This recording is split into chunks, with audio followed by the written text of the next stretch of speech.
The size and age of the cosmos are beyond ordinary human understanding. Somewhere between immensity and eternity. And we have the power to decide the fate of our planet. This is a time of great danger, but our species is young and curious and brave.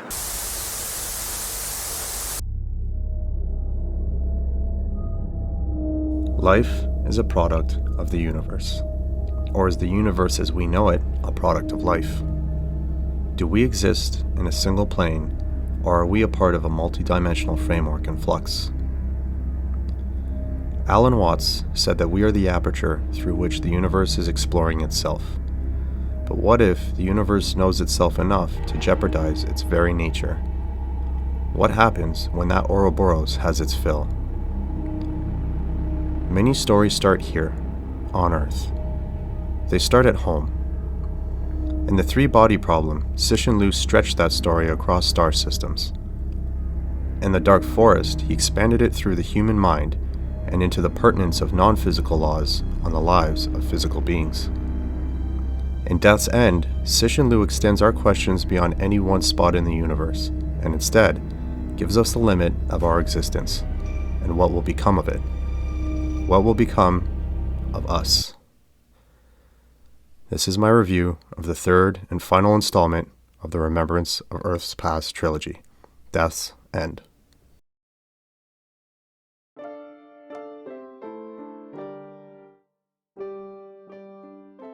Alright, so it's been a while since I've made one of these, but I feel like I at least owe the final review of Cixin Liu's Remembrance of Earth's Past trilogy, which would be Death's End. Now, I did finally get around to reading Death's End, probably, if I had to guess, I would say like a year after I finished The Dark Forest. This is pretty typical of me. I tend not to linger on the same genre for too long. I get pretty exhausted even if I enjoy series, and I'm not typically a series reader. I've mentioned that in the past. So I did want to give myself a little bit of time before digging into the third one. And on top of that, the other issue is that I did finish this book, I think 5 months ago.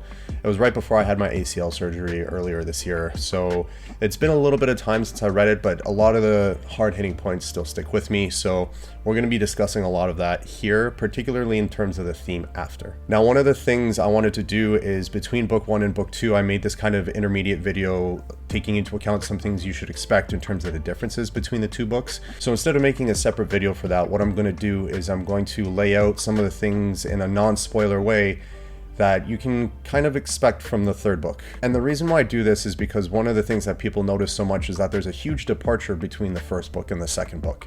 Yes, the style is the same, but in terms of the characters that we follow and the type of story that we're reading, it changes quite a bit. And you might be wondering if that same kind of change happens between book 2 and book 3.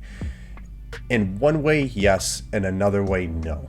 And the way that it changes between the two books, absolutely. So the same way that you're going to get a completely different cast of characters and a different sort of story that you're following, yes. But in terms of how different the third book is more different than the first two books, and the first two books were different between each other.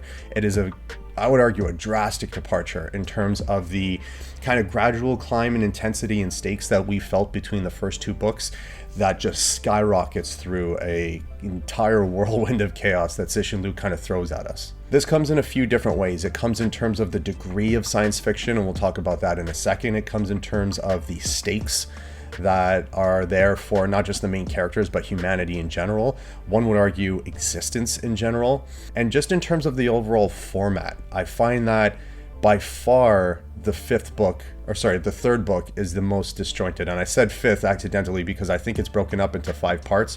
There's a lot of jumping around in this. So if you're kind of taken aback by a little bit of a disjointed narrative, there is a sense that Cixin Liu almost kind of wrote himself into a corner possibly, and then just found the wildest ways to write himself out of those traps. Now, I said we were going to talk about the science fiction element here. I'm not really a hard sci-fi reader, and the first 2 books, even though they had hard sci-fi elements, there was a lot more to them than that.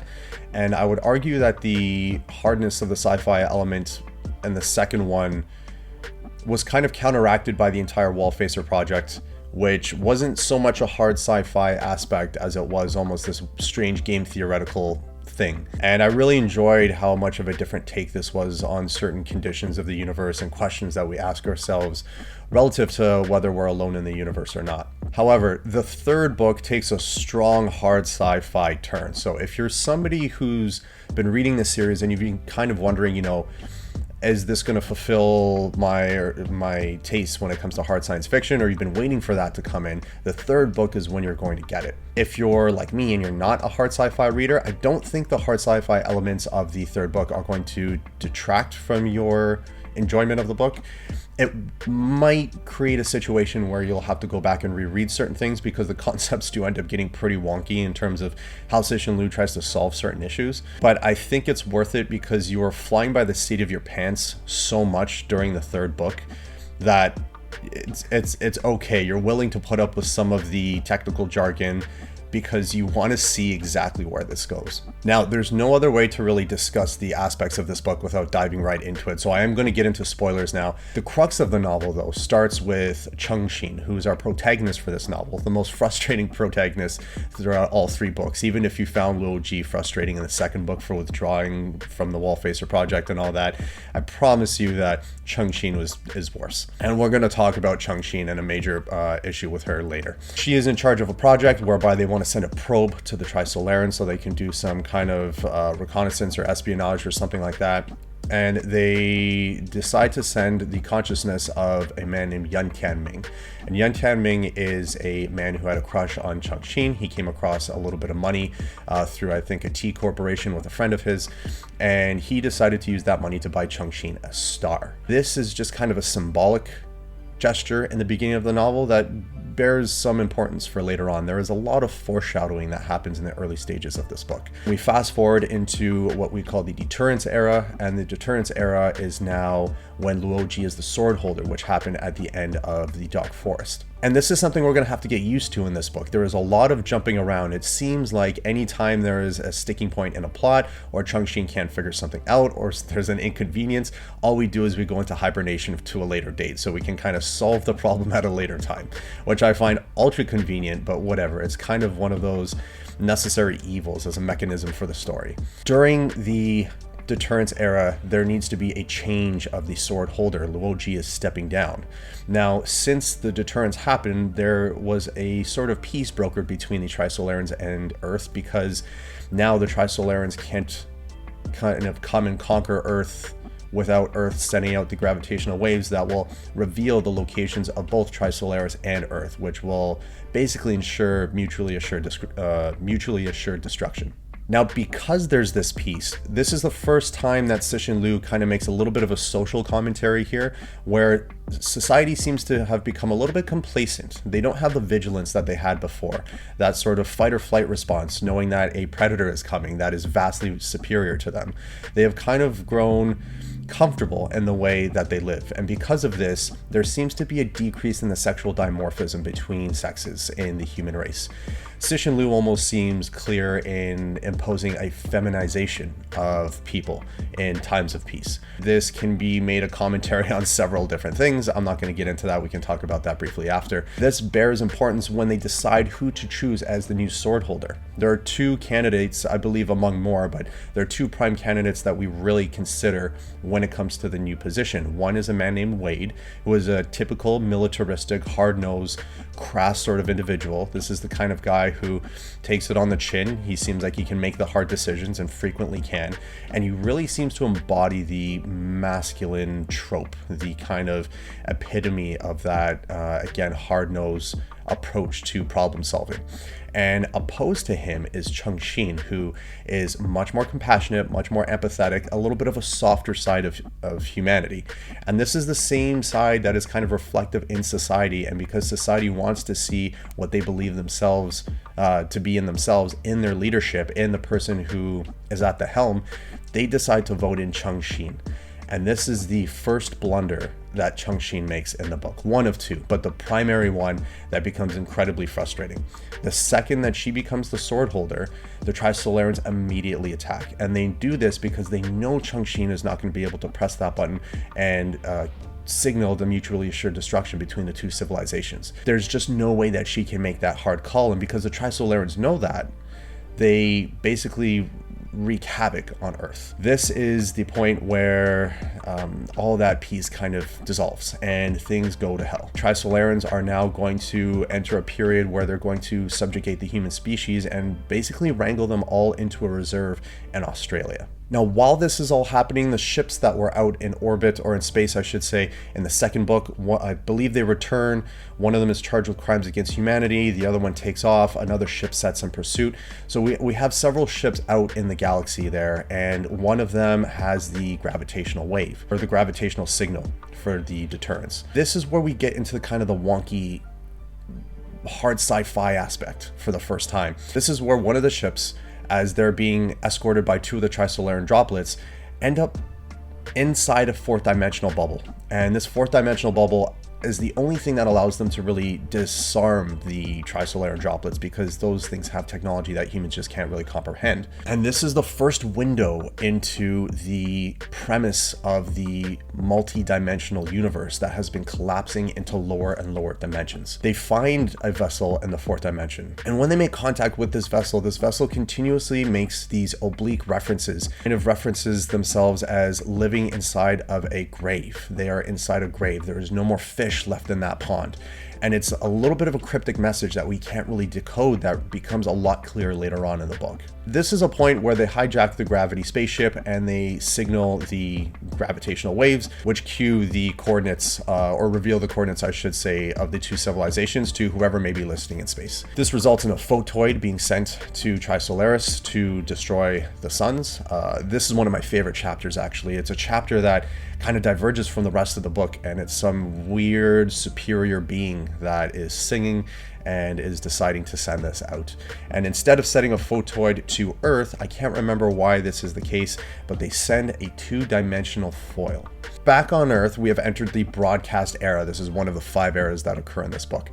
The broadcast era is now, we know that this mutually assured destruction is coming, we just don't know when it's coming yet. At this point, the Trisolarans reveal that they actually have Yan Tianming reconstituted on their ship, and they're willing to kind of broker a discussion between Cixin and Yan Tianming.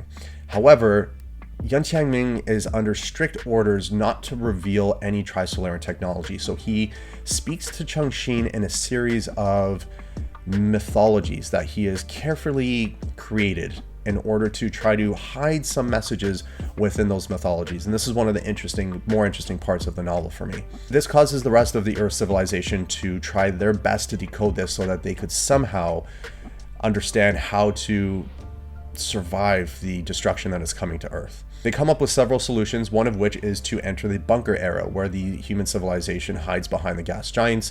And then they come up with a few vastly high concept hard sci-fi solutions. This is when we start seeing faster than light travel. This is which will leave signatures in space that will obviously signal to them that, you know, this area is dangerous. Aspects of slowing down the speed of light in order to create a dark solar system so that other civilizations can't find them, or at least signal to those civilizations that the solar system is a safe place that is not going to result in any sort of danger or harm to other people. And of course, this happens vastly in the future, and it's one of like the 5 times that Cixin goes into hibernation and wakes up in the future. Now, she had made a deal with Wade before she went into hibernation during the broadcast era. I can't remember what the deal was, but when she woke up, Wade once again came up with a method to ensure the survival for at least some of the human race, but it would come at the cost of death to others. And Wade had created a little bit of a militaristic style approach to this,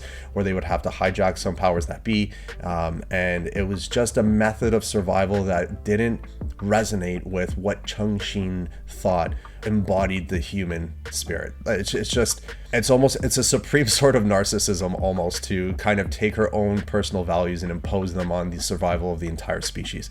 It's a very, very frustrating thing. Wade had made a promise to her and keeps that promise and decides not to go through with it. Wade is then arrested, and I think he's put to death as well. This is Cixin's second opportunity to save some of the human race, if not all of the human race, or at least do, regardless, and then she blunders it a second time. This is an aspect that XX and other people try to ensure her later on that wouldn't have made a difference. I remain unconvinced from that. I think that this is a very strong commentary on certain aspects of decision making and the, I guess, road to hell being paved with good intentions. Here we enter one of the most mind-bending aspects of the book, where that two-dimensional foil arrives in the solar system and basically starts converting the three-dimensional solar system into two dimensions. Everything it touches converts a three-dimensional aspect into, I suppose, almost the infinite interpretation of all the two-dimensional cross-sections of that given thing. It begins to expand and slowly start to wipe across the solar system until everything is consumed within that two-dimensional foil. This results in Cixin and XX, I believe it was maybe somebody else, to find a way across galaxies all the way to that star, the very same star that Yan Tianming bought for her at the beginning of the book. This is the galaxy era. Human race is completely wiped out except for this small handful of people. And this is where we start getting into a lot of very bizarre aspects in terms of understanding different aspects of the universe. Primarily the concept that the universe started in 10 dimensions. And because of this game theoretical scenario of the Dark Forest, every time one of these civilizations in one of these dimensions feels threatened or sufficiently threatened, they release one of these lower dimensional foils that converts all the life in that given dimension to a form of life or a form of matter in a lower dimension that then has to reconstitute itself into life. And this is kind of a vicious cycle. So I know I said that was going to be brief. That was definitely not brief, but I want to get into the main themes of this book. And I kind of already revealed some of the things that were frustrating to me or interesting to me, but I think one of my favorite philosophical takes happens right at the beginning of the book, where there are two scientists who are talking about whether the universe shapes life or life shapes the universe. This almost expands into an interesting, I believe it was Alan Watts who talked about panpsychism, where we're kind of like the universe looking back at itself. And I believe Carl Sagan had some quote that was very similar to this. The very same matter of the universe, once constituted into a life form, has a direct impact on the universe, not in terms of simply the small manipulation of physical objects from day to day, but once sufficient understanding of the universe and its laws are reached, in order that can expand into world-ending or even dimensionally collapsing forms of influence, which is kind of a weird, almost Ouroboros type concept to take in, and that was something that stuck with me quite a bit. It's kind of given as a brief discussion in the beginning and it's left alone, but the implications of that are so harrowing by the end of the book that there are only a handful of people left, and you really get that sense when it comes to the scope of this collapse of dimensions. Which brings me to my second aspect, and the one that kind of stuck with me, is that harrowing feeling, that doom of this collapse of dimensions, that we can't even fathom what a fourth dimension or fifth dimension or anything like that, what a reality like that would look like. And even then, this kind of expansive form of existence will continue to collapse into ever smaller dimensions until it reaches almost nothingness. And then I believe they called it the big rebound. I'm not sure, but it was a terrifying concept. It just that the fate is to reduce down to a dimension of nothingness, where anything that resembles what we could see as a constituted life or matter as we know it no longer exists, because there's no framework for which to exist in. The sociological takeaway that I would take from this primarily would be the way Cixin Liu makes commentary on how humanity responds given the level of threat that it faces. This is a very trite, cliched, over, especially, frustrating in certain circles. It's parroted often, but it's that saying, tough times create hard people, create easy times create soft people, create hard times, and it's kind of this cyclical thing. Cixin Liu really hits that on the nose. David Foster Wallace has a quote that goes along the lines of something like, one of the reasons why cliches are so annoying is because they're oftentimes true. Whether they're true in the way Cixin Liu portrays them is another question. That's up for debate.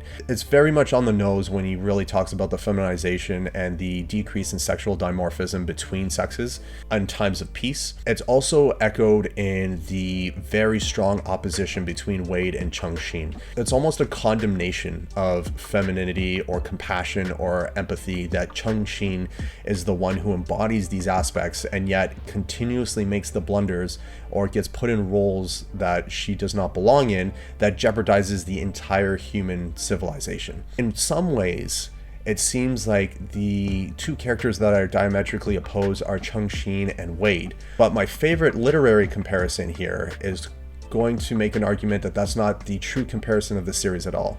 The true comparison of the series for me is Cixin versus Ye Wenjie. And I think Ye Wenjie is the counter to anybody who says that Cixin Liu is really making this femininity, masculinity dichotomy here. Because if you're looking at who made the hardest decision in the entire series, it was Ye Wenjie. Ye Wenjie is the one who is most diametrically opposed to Cixin.